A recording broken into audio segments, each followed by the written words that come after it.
చాలా ఫలితం ఉంటుంది. వినాయకుడు వ్రతం మనం చేసిన తర్వాత కథ చెప్పుకొని, ఈ కథ అంటే ఎందుకు ఈ రోజు పూజ చేసుకుంటాం అని తెలుసుకున్న తర్వాత మాత్రమే మనకి దీని ఫలితం వస్తుంది. మనం వినాయక చవితి చేసుకునేది కూడా ముఖ్యంగా కథ వినడానికి. కథ అనేది చాలా ఇంపార్టెంట్, అందుకే శ్రద్ధగా వినండి.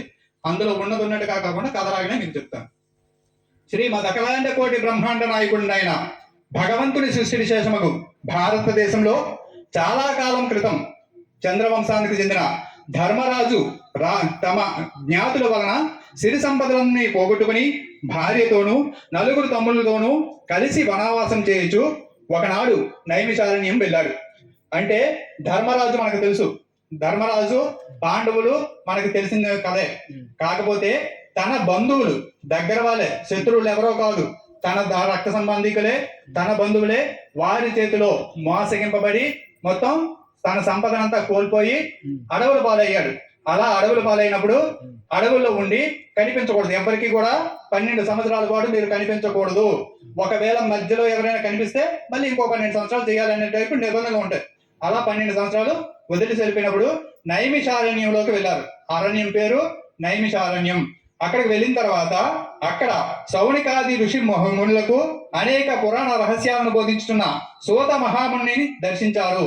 సూత మహాముని అనేవాడు అక్కడ సౌనికాది ఋషులకు, మిగతా ఋషులందరికీ కూడాను సౌనికుడు అలాగే మిగతా ఋషులు ఉంటారు, వాళ్ళందరికీ కూడా మనకి ధర్మ సూక్ష్మాలు, ఇప్పుడు నేను మీకు ఎలాగైతే ఈ కథ చెప్తున్నానో నాకు తెలుసు, ఈ కథ పుస్తకంలో చదివాను కాబట్టి నేను చెప్తున్నాను. వాళ్ళు దివ్య జ్ఞానంతో దేవుళ్ళకి మొత్తం 3 లోకాలకి సంబంధించిన అంత జ్ఞానం వారి దగ్గర ఉంటుంది కాబట్టి ఏ లోకంలో ఏం జరుగుతుందో తెలుస్తుంది కాబట్టి వారు మిగతా వారికి ఈ కథలు అనేవి చెప్తూ ఉంటారు అన్నమాట. ఇలా జరిగింది అని చెప్పేసి. అలాంటి మహానుభావుడి దగ్గరికి వెళ్ళి, ఋషి దగ్గరికి వెళ్ళి మొత్తం ఈ ధర్మరాజు అడుగుతున్నాడంట, ఏమని? అయ్యా, మేము దాయాదులచే దగా చేయబడి ధన కనక వస్తు వాహన రాజ్యాధికారములన్నీ పోగొట్టుకుని ఉన్నాము. ఈ కష్టములన్నీ గడిచి మా రాజ్య వైభవములు మరలా మాకు కలుగుచేటకు ఏదైనా సులభమైన వ్రతాన్ని ఉపదేశించండి అన్నాడు. అంటే మా సంపదలన్నీ పోయాయి, మేమంతా రాజ్యాన్ని కూడా కోల్పోయాం, మళ్ళీ మా రాజ్యం మాకు రావాలంటే ఏ దేవుణ్ణి పూజిస్తే, ఎలాంటి పూజలు చేస్తే, ఎలాంటి యజ్ఞ యాగాదులు చేస్తే మాకు మా రాజ్యం మళ్ళీ వస్తుంది అని చెప్పేసి అడగడం జరిగింది. దానికి సూతుడు చెప్పాడన్నమాట. ఏమని చెప్పాడు? వినాయక వ్రతం అనేది చేస్తే కనుక మీ రాజ్యం మళ్ళీ మీకు వస్తుంది అని చెప్పడం జరిగింది. దానికి ధర్మరాజా ఒకానొక సందర్భంలో కుమారస్వామి కైలాసవాస అయిన పరమశివుణ్ణి సందర్శించి కుమారస్వామి కూడా ఈశ్వరుడిని అడిగాడంట. ఏమని? తండ్రి, మానవులు ఏ వ్రతం చేయడం వలన సమస్తమైన విజయ వైభవాలను, పుత్ర పౌత్రికాభివృద్ధిగా, వంశవృద్ధిని, అన్ని కోరికలు తీరిన వారై సకల సుఖ సౌభాగ్యాలను పొందుతారు, అటువంటి వ్రతాన్ని చెప్పవలసింది అని వేడుకున్నారంట.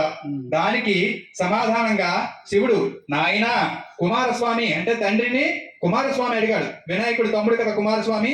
కుమారస్వామి వచ్చి శివుడిని అడిగితే ఎలాంటి వ్రతం చేస్తే కనుక సకల సంపదలు మనం పొందవచ్చు అని చెప్పేసి అడిగితే సాక్షాత్తు పరమశివుడే చెప్తున్నాడు అన్నమాట. కుమారస్వామితో చెప్తున్నాడు, నాయన కుమారస్వామి, సర్వ సంపత్కరము, ఉత్తమము, ఆయుష్కామార్జిత సిద్ధిప్రదము అయిన వినాయక వ్రతం అనే వ్రతం ఒకటి ఉంది. దీనిని భాద్రపద శుద్ధ చవితి నాడు ఆచరించాలి.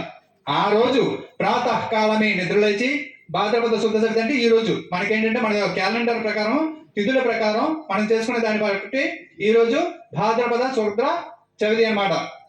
ఈ రోజున ఎలా చేసుకోవాలో చెప్తున్నారు. ప్రాతకాలమే నిద్రలేచి, ఉదయాన్నే లేచి స్నానం చేసి శుచిర్భూతుండై నిత్య కర్మలు నెరవేర్చుకొని మొత్తం రోజు చేయాల్సిన పనులన్నీ చేసుకొని తమ శక్తి మేరకు బంగారంతో గాని వెండితో గాని లేదా కనీసం మట్టితోనైనా సరే విఘ్నేశ్వరుడి బొమ్మను చేసి తమ ఇంటికి ఉత్తర దిక్కులో గాని వడ్లు, ఈశాన్య మూలంలో గాని వడ్లు గాని బియ్యం గాని కోసి మండపాన్ని నిర్మించి అష్టాదళ పద్మంబు ఏర్పరిచి గణేశ్వర ప్రతిమను ప్రతిష్ఠించి శ్వేత గంధాక్షత పుష్పాలతో పూజించి ధూపదీపములను, బెలగ, నేరేడు, చెరకు మొదలైన ఫలములను ప్రత్యేకంగా ఈ దినుసునకు 20 కొట్టే ప్రకారము నైవేదించి నృత్య గీత వాద్య పురాణ వాదులతో పూజను ముగించి యథాశక్తి వేద విధులైన విప్రులకు దక్షిణ తాంబూలములు ఇచ్చి బంధుజనంతో కలిసి నూనెను ఉపయోగించకుండా అంటే నేతితో చేసిన వివిధ భక్ష్య భోజ్యాదులతో భోజనం చేయాలి. అలాగే మరునాడు కూడా చేయాలని అంటున్నారు. ఉదయాన్నే లేవడం, స్నాన పానాదులన్నీ సక్రమంగా చేసుకోవడం, మంచి వస్త్రాలు కట్టుకోవడం, అలాగే కింద మనం ఇప్పుడు ఇక్కడ చూసినా సరే ఇటువైపు బియ్యం అటువైపు ధాన్యంతోని మండపాన్ని ఏర్పరిచాం. దాని మీద అష్టాదళ పద్మాలు ఏర్పరిచాం. మనకి తమలపాకులు అవన్నీ ఉంటాయి కాబట్టి వాటితో కూడాను మనం ఒక ఆసనం లాగా చేసాం. దాని మీదకి ఎంతో సగౌరవంగా ఆయనను పిలిచి రప్పించి మనం కూర్చోబెట్టాం. అలా కూర్చోబెట్టి పూజ చేసి మొత్తం దినుసులకి 21 చొప్పున అన్ని రకాల నైవేద్యాలు మనం పెడతాం. పళ్ళు ఫలాలు కూడా పెడతాం. ఇలా పూజ చేసిన తర్వాత మరుసటి రోజు మన శక్తి కొద్దీ ఎన్ని రోజులు మనం తలుచుకుంటే అన్ని రోజులు మనం పూజ చేసుకోవాలి. ఆ విధంగా చేయమని చెప్పేసి ఎవరు చెప్తున్నారు? ఈశ్వరుడు కుమారస్వామితో చెప్తున్నాడు. ఇదంతా మళ్ళీ ఎవరు చెప్తున్నారు అంటే సూత మహాముని ధర్మరాజుతో చెప్తున్నాడు. అప్పుడు ఇలా జరిగింది నాయన అని చెప్పేసి దానికన్నమాట చేస్తారు. వాళ్ళకి గణపతి ప్రసాదం వలన అంటే ఇలాంటి పూజ చేయడం వలన సకల కార్యములు సిద్ధిస్తాయి. పనులన్నీ ఏదైతే ఆటంకాలు లేకుండా పనులన్నీ జరుగుతాయి. ఆ విధంగా షణ్ముఖునికి శివుని చెప్పబడిన ఈ వ్రతాన్ని నువ్వు కూడా చెయ్యు అని అన్నాడు. అంటే ఆ కుమారస్వామి చేశాడు కదా వినాయకుడి వ్రతం, మనమెంత మీరు కూడా చేసుకుంటే కనుక ధర్మరాజా నువ్వు కూడా ఈ వ్రతాన్ని చేస్తే కనుక తప్పనిసరిగా నీ రాజ్యాలు నీకు వస్తాయని చెప్పారంట. అసలు విఘ్నేశ్వరుడు వ్రతం చేయమంటున్నారు కదా, ఈ విఘ్నేశ్వరుడు ఎలా పుట్టాడు అది తెలుసుకోవాల్సి ఉంటది కదా. ఎలా పుట్టాడు అనేది మనం ఇప్పుడు తెలుసుకుందాం అనమాట. పూర్వకాలంలో గజాసురుడు అనే గజ రూపము కలిగిన రాక్షసుడు శివుడి గురించి తపస్సు చేయగా అతని తపస్సుకి మెచ్చి శివుడు అతని ఉదరంలో నివాసం ఉండేటట్లుగా వరం ఇస్తాడు. గజాసురుడు అనే పేరు. గజము అంటే ఏనుగు లాంటి ముఖం కలిగిన వాడు కాబట్టి ఆ రాక్షసుడి పేరు ఏంటంటే గజాసురుడు. ఆయన ముఖం ఏనుగులా ఉంటుందని చెప్పేసి ఆయనకేమో గజాసురుడు అనే పేరు. ఆయన ఏంటి పేరుకి రాక్షసుడు అయినప్పటికీ కూడా భక్తి కలిగిన వాడు. శివుడి గురించి బాగా తపస్సు చేసి ఎక్కువగా తపస్సు చేయడం వల్ల శివుడు ప్రత్యక్షమయ్యాడు. శివుడు ఎందుకు తొందరగా ప్రత్యక్షమయ్యాడు? రాక్షసుడు అయినప్పటికీ కూడా ఎందుకు ప్రత్యక్షమయ్యాడు అంటే ఆయన భోళాశంకరుడు. ఎవరైనా సరే చిన్న పొగిడితే చాలు వెంటనే తొందరగా కరుణించేవాడు ఎవరు అంటే మహాశివుడే. అలాంటి మహాశివుడిని పూజించాడు కాబట్టి తపస్సు చేశాడు కాబట్టి వెంటనే ఈశ్వరుడు ప్రత్యక్షమయ్యాడంట. ప్రత్యక్షమయ్యి నీకు ఏం వరం కావాలో కోరుకో అంటే ఆయన ఏమన్నాడు? నన్ను ఇంకెవరు చంపేలాగా ఉండకూడదు, నాకు చావు అంటే వేరే వాళ్ళు చంపితే నేను చావకూడదు. అలాగే ఈశ్వరుడివి మహా ఈశ్వరుడు అయిన నువ్వు నా కడుపు లోపల ఉండాలి అని కోరుకున్నాడు. ఈశ్వరుడు అంతటి వాడే తన కడుపులో ఉన్నాడు అనుకోండి. మొత్తం 3 లోకాలను పాలించే ఈశ్వరుడే తన కడుపులో ఉంటే ఎంత గొప్పగా ఉంటది. ఇంకా లోకాలు మొత్తం 3 లోకాలకి కావాల్సిన వాడు తన దగ్గర ఉంటున్నాడు, ఇంకా బయటకు వెళ్ళే ఛాన్స్ లేదు. అలా వరం కోరుకున్నాడు. వరం కోరుకుంటే ఈయనేమో తక్షణమే ఆలోచించకుండా వెంటనే తదాస్తు అన్నాడు. అంటే ఆలోచించకుండా అసలు మనం అంటున్నాం కానీ వాళ్ళ ఆలోచనలు వాళ్ళకు ఉంటాయి. దేవుడు అనేవాడు సృష్టినే వేలేవాడు. ఆయనకు ఆలోచన లేదనుకోవడం కానీ ఏం జరుగుతుందో తెలియదు అనుకోవడం కానీ మన మూర్ఖత్వం తప్ప వారికి ఏం జరగబోతుంది అనేది చాలా స్పష్టంగా తెలుసు. ఎలా నడిపించాలో తెలుసు, ఏం జరుగుతుందో తెలుసు. అయినా సరే వరం ఇచ్చేశాడు. ఇచ్చేసి ఆయన కడుపులో ఉండిపోతే కైలాసంలో పార్వతీదేవి శివుని జాడ తెలియక కంగారు పడుతూ అన్వేషించగా ఎప్పుడైతే ఇక్కడ ఉండిపోయాడో పార్వతీదేవికి అక్కడ ఈశ్వరుడు రాలేదు, ఎక్కడ ఉన్నాడో తెలియట్లేదు. ఏం జరిగింది అని ఆలోచిస్తూ ఉంటే అప్పుడు పార్వతీదేవికి ఈ విషయం తెలిసింది. గజాసురుడనే రాక్షసుడు తపస్సు చేయడం వల్ల వరం పొందాడు, ఈశ్వరుడేమో ఆయన కడుపులో ఉండిపోవలసి వచ్చిందని చెప్పేసి ఆమెకు తెలిసింది. దీంతో పార్వతీదేవి కూడా కంగారు పడింది. భర్త లేకపోతే తను ఎంత అయినా సరే, ఎంత శక్తి స్వరూపిణైనా సరే భర్త పక్కన లేకపోతే తనకి విలువ లేదు, తనకి కాంతి లేదు అని చెప్పేసి తను బాగా బాధపడి ఎలా ఈ పరిస్థితి నుంచి మనం బయటపడడం ఎలాగని చెప్పేసి ఈ మొత్తం 3 లోకాలు తన ఒక్కదానికే కాదు కదా, 3 లోకాల్లోని ప్రజలకి కూడా కావాలి ఈశ్వరుడు. అందుకని చెప్పేసి ఎలా బయటకు తీసుకురావాలి, తనంత తానుగా వెళ్ళాడు. మళ్ళీ బయటకు వచ్చే ఛాన్స్ ఉందా అంటే అక్కడ లేదు. కానీ ఎలా తీసుకురావాలని చెప్పేసి తనకు ఐడియా ఏది రాకపోతే, ఆలోచన ఏది రాకపోతే విష్ణువు దగ్గరికి పరిగెట్టుకుంటూ వెళ్ళింది. మహావిష్ణువు దగ్గరికి వెళ్ళి, ప్రభు ఇలా జరిగింది, ఆయన వరం ఇచ్చేసి ఆ గజాసురుడి కడుపులో ఉండిపోయాడు, మీరే ఏ విధంగానైనా సరే ఆయనని తీసుకురావాల్సిందిగా ప్రార్థించిందనమాట. ప్రార్థిస్తే మహావిష్ణువు కూడా మొత్తం వాళ్ళకి కావాల్సింది ఏంటి, 3 లోకాలను పరిపాలించడానికి బ్రహ్మ విష్ణు మహేశ్వరులు ఉండాలి కాబట్టి తన ఆ ఇంపార్టెన్స్ వాళ్ళకి తెలుసు కాబట్టి, ప్రాముఖ్యత తెలుసు కాబట్టి ఆ ఈశ్వరుడిని తీసుకురావడానికి బయలుదేరారు. ఏ విధంగా బయలుదేరారు అంటే విష్ణుమూర్తికి కూడా ఒక ఆలోచన వచ్చింది. ఎలా తీసుకురావాలి? చంపేసి తీసుకురావడానికి ఆయన వరం ఇచ్చాడు, ఎవరు చంపలేరని చెప్పేసి వరం ఇచ్చాడు. మరి ఎలా తీసుకురావాలి? అందుకని చెప్పేసి గంగిరెద్దుల వారి వేషం వేసుకుని వెళ్ళారంట. గంగిరెద్దుల వారి వేషం వేసుకుని వెళ్ళారు. గంగిరెద్దుగా నందిని అలంకరించారు. మనకి మా చిన్నప్పుడు ఉండేవి, మరి ఇప్పుడు మీరు మీలో ఎంతమంది చూసారో లేదో తెలియదు కానీ ఇక్కడ సరోజిని ఇక్కడ ఉండేటప్పుడు ఇక్కడ ఈ ఇంట్లో ఇంటి ఎదురుగా ఇప్పుడు కోలేంద్ర వాళ్ళ ఇంటికి పక్కన, ఇప్పుడు రమేష్ వాళ్ళ ఇంటి పక్కన ఆ గడపలో ఆ దొడ్లో ప్రదర్శన చేసేవాళ్ళు. గంగిరెద్దులు వచ్చేసి సీతారాముల్లాగా ఉంటే వారికి కళ్యాణం చేయడం, రాముడు అలిగి వెళ్ళిపోయినట్టు కానీ సీత అలిగి వెళ్ళిపోయినట్టు కానీ మళ్ళీ బుజ్జగించినట్టు కానీ వాటితో ఆడించేవాళ్ళు అన్నమాట. అన్ని రకాల ఆటలు ఆడేవి. చాలా సంతోషం వేసేది. మొత్తం జనాలు కూడా ఎక్కడ లేని జనాలందరూ అది చూడడానికి వచ్చేవాళ్ళు. ఇప్పుడు మనం బతిమడానికి కూడా ఎవరు రారు. అలాంటిది అప్పుడు అలా కాదు, వచ్చేవాళ్ళు. అలాగే గంగిరెద్దుల వేషం వేసుకొని తీసుకుని వెళ్తే కనుక అప్పుడు అక్కడికి వెళ్ళి ఎవరైతే ఈ గజాసురుడు అనే రాక్షసుడు ఉన్నాడో ఆయన మహారాజు మొత్తం రాజ్యాన్ని పరిపాలిస్తున్నాడు. ఆ రాజ్యంలోకి వెళ్ళి ఇవి ప్రదర్శన చేస్తున్నారంట. ఎలా ప్రదర్శన చేస్తున్నారంటే దేవుళ్ళు కదా, దేవుళ్ళు కాబట్టి చిత్ర విచిత్రాలన్నీ చేస్తారు. మొత్తం కళ్ళు మిరిమిట్లు కొలిపేంత అందంగా ఉంటది అది. దాన్ని చూసి ప్రతి ఒక్క జనాలు కూడా అబ్బా ఎంత బాగా ఆడించారు, ఎంత బాగా చేశారు, గంగిరెద్దులు ఆడుతున్నారా, అబ్బా అబ్బా అబ్బా అబ్బా చాలా బ్రహ్మాండంగా ఆడుతున్నాయి అని చెప్పేసి ప్రతి ఒక్కరు మెచ్చుకోవడం మొదలెట్టారు. అలా మెచ్చుకొని మెచ్చుకొని మెచ్చుకొని అది ఎక్కడి వరకు వెళ్ళింది? ఆ గజాసురుడు అనే రాక్షసుడి వరకు వెళ్ళింది వార్త. రాక్షసుడు అంటే రాజు కాబట్టి ఆయన దగ్గరికి వెళ్ళి మిగతా వాళ్ళందరూ చెప్పారు, రాజా మీరు కూడా చూడాల్సిందే అని. రాజు ఏం చేస్తాడు? అక్కడికి వీధిలోకి వెళ్ళి చూస్తాడా? చూడ కదా. వెంటనే రాజు వాళ్ళు ఎవరో రమ్మనండి, నా దగ్గరికి వచ్చి నా ముందే ఆడించమనండి అని చెప్పి అన్నాడు. వెంటనే వీళ్ళకి కావాల్సింది ఏంటి? ఆయన దగ్గరికి వెళ్ళి ఆడటమే కావాలి. అందుకని చెప్పేసి వీళ్ళందరూ కూడా అక్కడికి వెళ్ళి రాజుగారి ఎదురుగా ఆ గజాసురుడి ఎదురుగా ఆడడం మొదలెట్టారు. ఆడుతూ ఆడుతూ ఆడుతూ ఉంటే ఈ గజాసురుడు అంత రాక్షసుడు కూడాను మైమరిచిపోయాడు. మైమరిచిపోయి ఎంత బాగా ఆడించారు, ఎంత చక్కగా చేశారు అని రాజు ఇప్పుడు ఏం చేస్తాడు? తనకి సంతోషం కలిగిందంటే ఏం కావాలో కోరుకోండి అంటాడు. అది రాజు తనకు లక్షణం. అది గొప్ప రాజు అయితే కనుక వెంటనే నీకేం కావాలో కోరుకో, నాకు ఈరోజు బాగా సంతోష పెట్టాలని అంటారు. అలా అడిగేసరికి ఇచ్చిన మాట తప్పలేదు. ఏం కావాలో కోరుకోండి అన్నాడు. అనగానే గజాసురుడికి ఆ మాట ఎప్పుడైతే గజాసురుడు అన్నాడో వెంటనే ఈ విష్ణుమూర్తి డైరెక్ట్ గా ప్రత్యక్షమయ్యాడు. ప్రత్యక్షమయ్యి నేను సాధారణమైన వాడిని కాదు, నువ్వు ఏం కావాలో కోరుకోమన్నావు కాబట్టి అడుగుతున్నాం. ఇది గంగిరెద్దు కాదు, శివుడి తాలూకా నంది. మీరు మీ కడుపులోన ఉంచేసుకున్నారు కాబట్టి, ఈశ్వరుని ఉంచేశారు కాబట్టి ఆయన కావాలి. 3 లోకాలకి కూడా నిన్ను ఇంకొకటి చంపి తీసుకునే అవకాశం లేదు కాబట్టి నీకు నువ్వుగానే బయటికి ఇవ్వాలి అని చెప్పేసి అడిగారు. సరే అని చెప్పేసి తను అనుమతించాడు.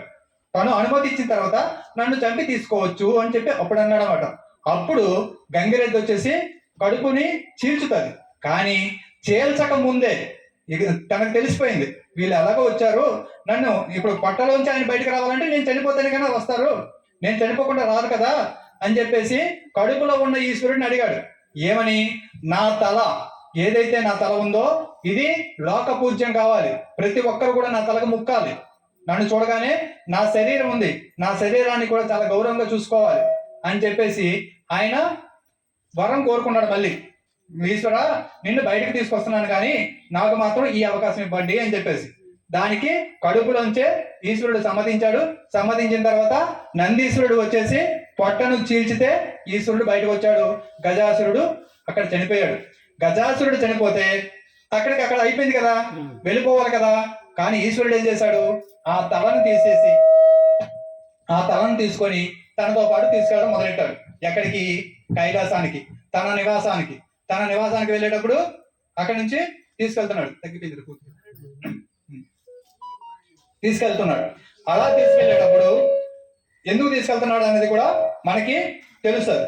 అయితే ఎప్పుడైతే విష్ణుమూర్తి వాళ్ళు వెళ్ళారని తెలిసిందో, గంగిరెద్దుల వేషం ఆడించుకొని అక్కడికి వెళ్ళారని తెలిసిందో, ఈశ్వరుడు వస్తున్నాడని తెలిసిందో, పార్వతీదేవి అక్కడ సంతోషంగా ఉంది.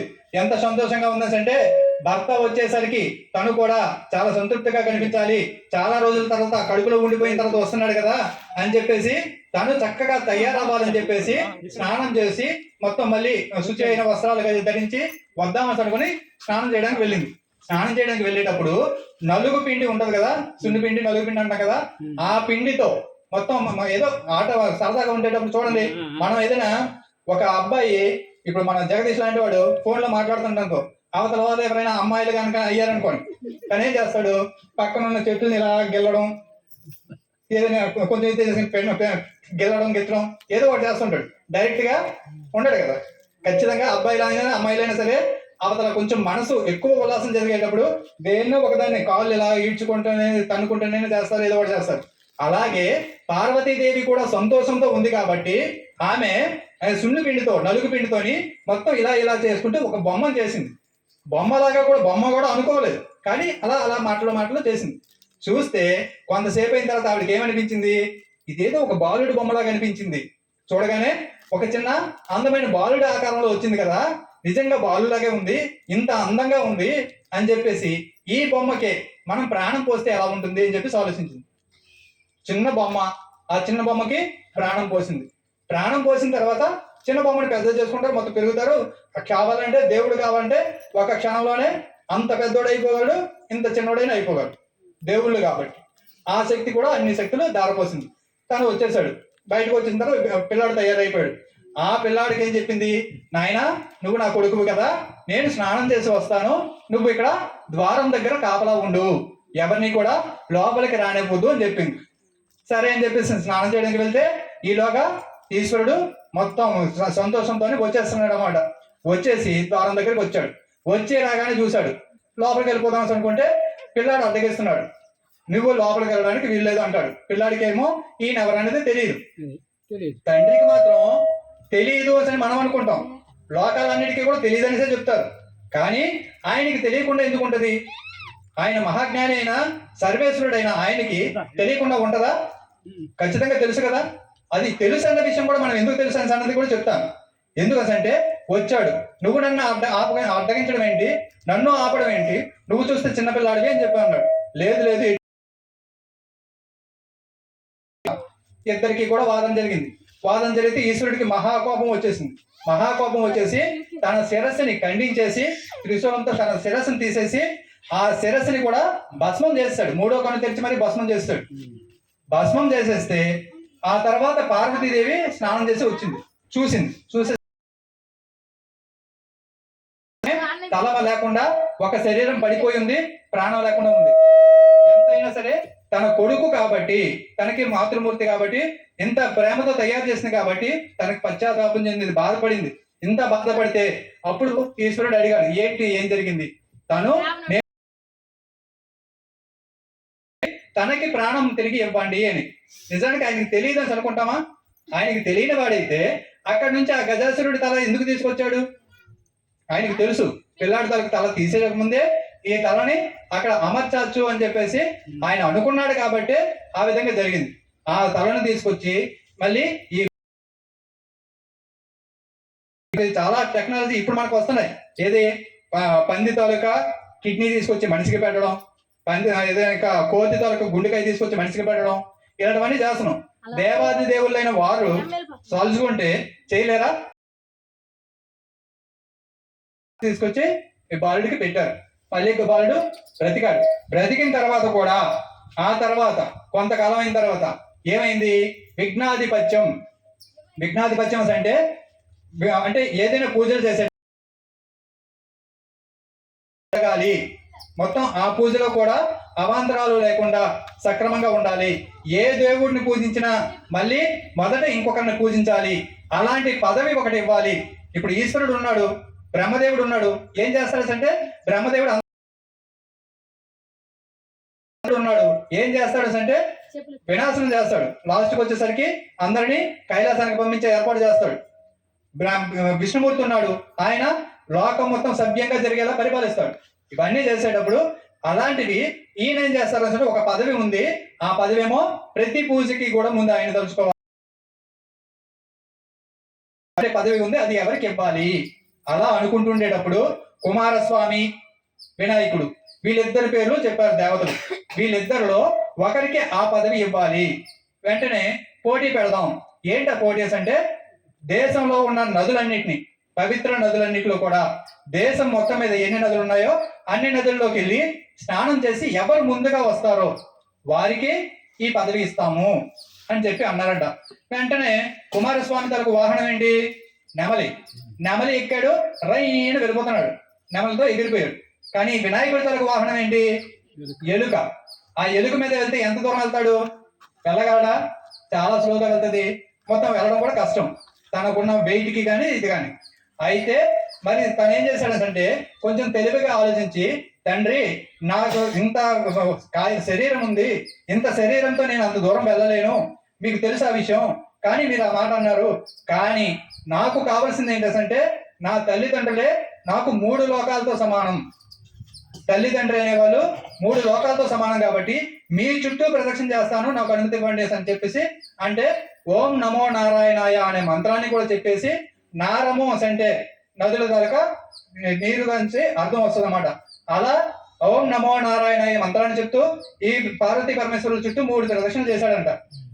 చేస్తే ఈ కుమారస్వామి వెళ్ళిపోయాడు కదా, వెళ్ళిన వాడు ఎక్కడెక్కడికో వెళ్ళాడు, ప్రతి నది దగ్గరికి వెళ్తున్నాడు. నది దగ్గరికి వెళ్ళి మునిగీసి బయటకు వచ్చేసరికి ఒడ్డు దగ్గరికి వెళ్ళేసరికి ఆల్రెడీ మొత్తం అంటే ఈయన వెళ్ళేటప్పటికే కుమారస్వామి నది దగ్గరికి వెళ్తే ఆల్రెడీ స్నానం చేసి వస్తున్నాడు అంట వినాయకుడు. అదేంటి, నేను ఇంకా రాకముందు నువ్వు వచ్చి స్నానం చేస్తావా అనుకున్నాడు. మళ్ళీ ఇంకొక నది దగ్గరికి చాలా స్పీడ్కి వెళ్ళాడు. అక్కడికి వెళ్ళి స్నానం చేద్దామని వెళ్ళేసరికి నదిలోంచి స్నానం చేసి వస్తున్న వినాయకుడు కనిపిస్తున్నాడు.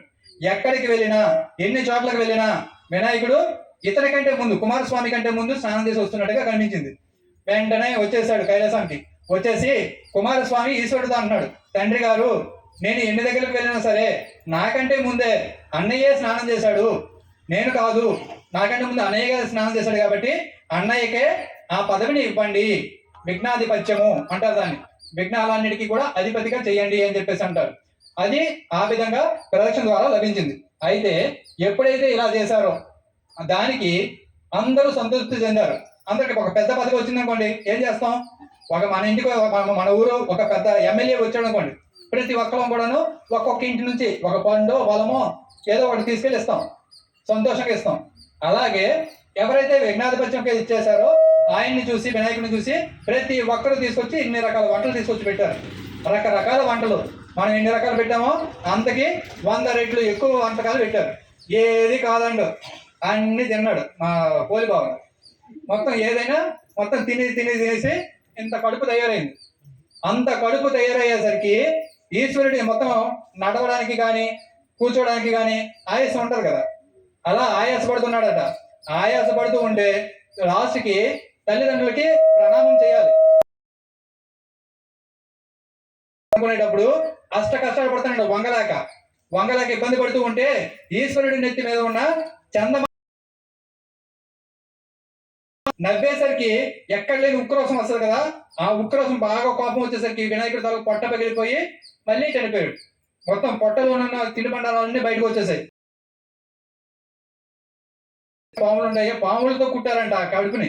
కుట్టి దాన్ని మళ్ళీ బతికించారు. మళ్ళీ వినాయకుడిని బ్రతికిస్తే అప్పుడు పార్వతీదేవి ఏం చేసిందంటే శపించింది,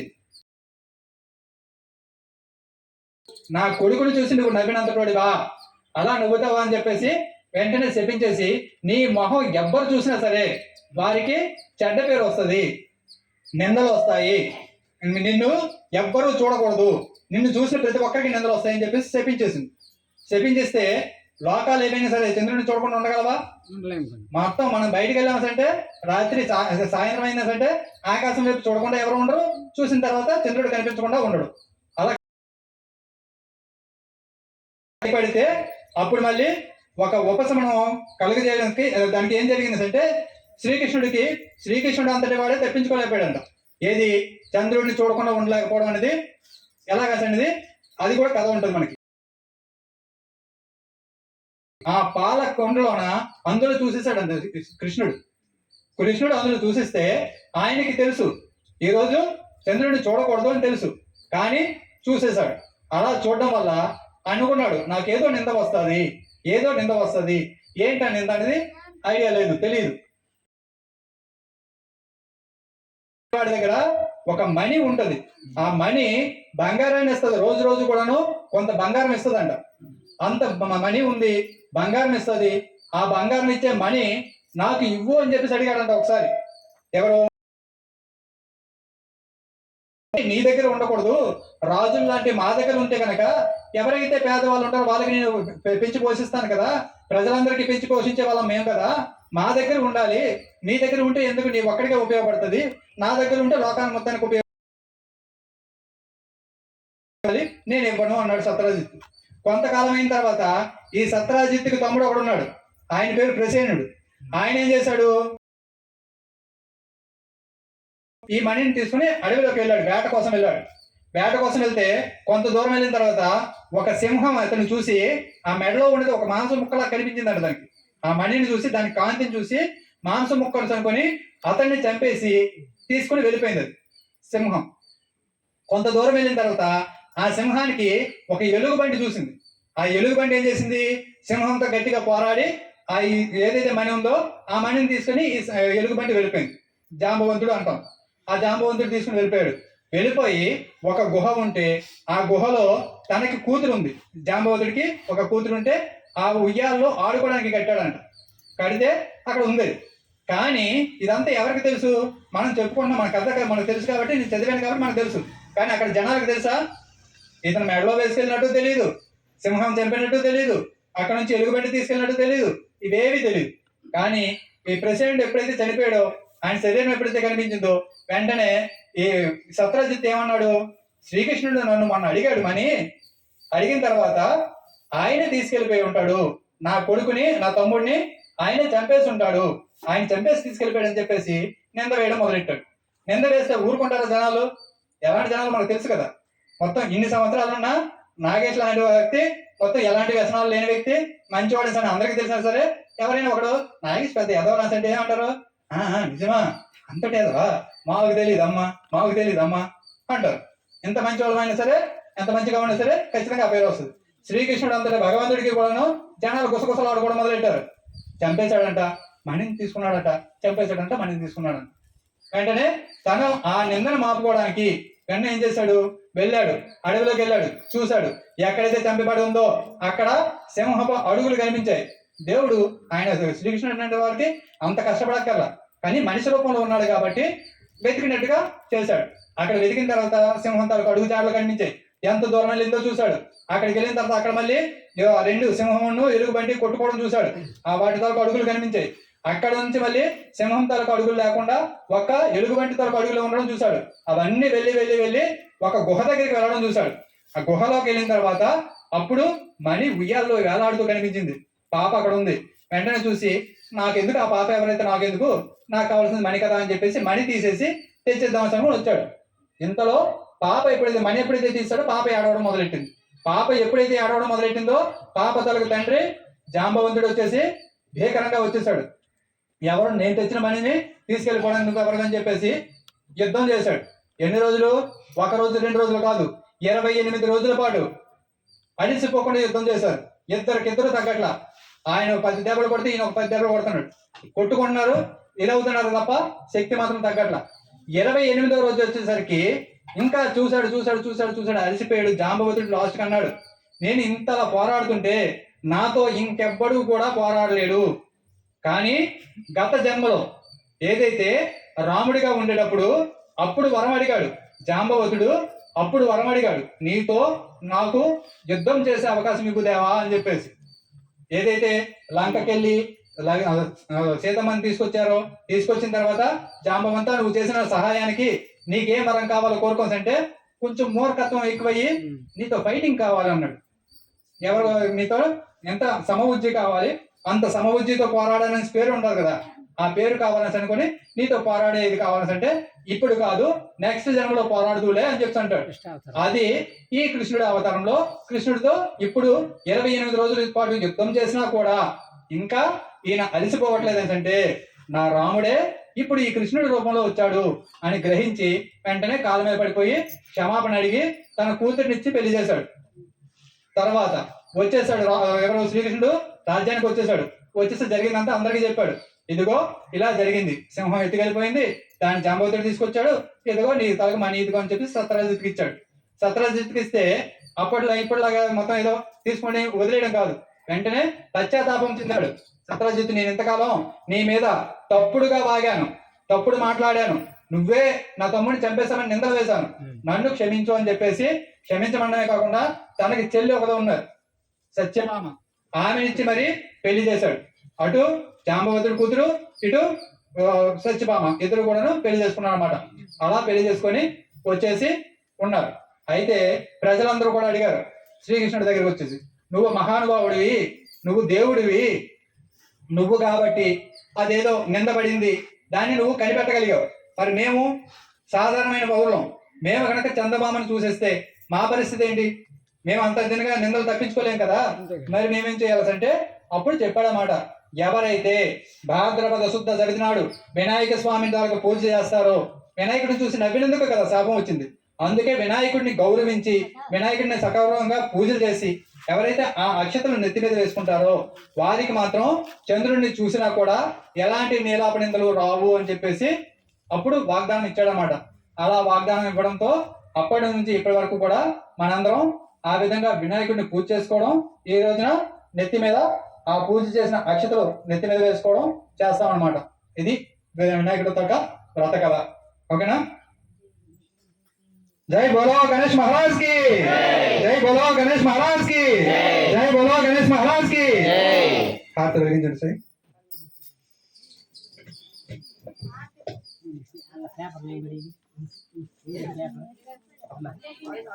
ఎంత 30 minutes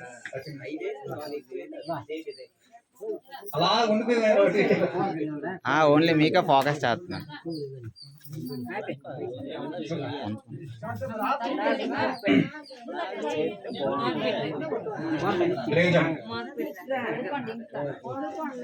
తొండమున్ ఏకదంతము తోరపు బొజ్జయు వామహస్తమన్ మెండుగములోయు గజ్జలను మెల్లని చూపులు మందహాసం తొండమున్ ఏకదంతము తోరపు బొజ్జయు వామహస్తమన్ మెండుగములోయు గజ్జలను మెల్లని చూపులు మందహాసమున్ కొండకు గుజ్జ రూపమున కోరిన నిత్య విద్యలకల్లా వజ్జయుండి పార్వతీతనయ ఓయి గణాధిప నీకు మృక్కదన్ తలచిదనే గణనాథుని తలచిదనే విఘ్నపతిని తలచిన పనిగా తలచిదనే హేరంబుని తలచిన విఘ్నములను తొలగించుట కొరకున్ అటుకులు కొబ్బరి పలుకులు చిటి బెల్లము నానుబ్రాలు చెరుకు రసంబున్ నిటలాక్షణ బడుతరముగా బిందు చేసి ప్రార్థింతుపతిన్ ఓ బొజ్జ గణపయ్య నీ బంటు నేనయ్య ఉండ్రాల మీ ముద్ద పప్పును బొజ్జ దినుగా పొరచులు కొంచు జయమంగళం నిత్య శుభమంగళం, జయమంగళం నిత్య శుభమంగళం. వెండి పల్లెములోన 1000 ముత్యాలు కొండలగ నీలములు కలియబోసి మెండిగను హారములు మెడనిండ వేసుకుని దండిగా నీకి కలిసిపోతున్నట్టు నెమ్మదిగా నెమ్మదిగా పైకి పై వరకు కింద వరకు నెమ్మదిగా. వెండి పల్లెములోన 1000 ముత్యాలు కొండలకు నీలములు కలియబోసి మెండుగను భారతిని జయమంగళం నిత్య శుభమంగళం. శ్రీమూర్తి వంజునకు చిన్మయానందునకు బాసురోత్తమునకు శాశ్వతునకును సోమార్క నేత్రునకు సుందరాకారునకు శ్రీ గణనాథునకు జయమంగళం, జయమంగళం నిత్య శుభమంగళం, జయమంగళం నిత్య శుభమంగళం. ఏకదంతునకు ఎల్లగా జలం వదనంబు మూషికము పొరదక్కాడుచు భాగ్యము గదా దేవ గణపతికి నిపుడు జయమంగళం నిత్య శుభమంగళం, జయమంగళం నిత్య శుభమంగళం. చెంగల్వ జామంతి చలవేగు గన్నేరు తామరా తంగేడు తరచుగాను పూజ జాతులు తెచ్చి పూజింతు దేవ గణపతి నిపుడు బహుబుద్ధి గణపతికి బాగుగాను. జయమంగళం నిత్య శుభమంగళం, జయమంగళం నిత్య శుభమంగళం.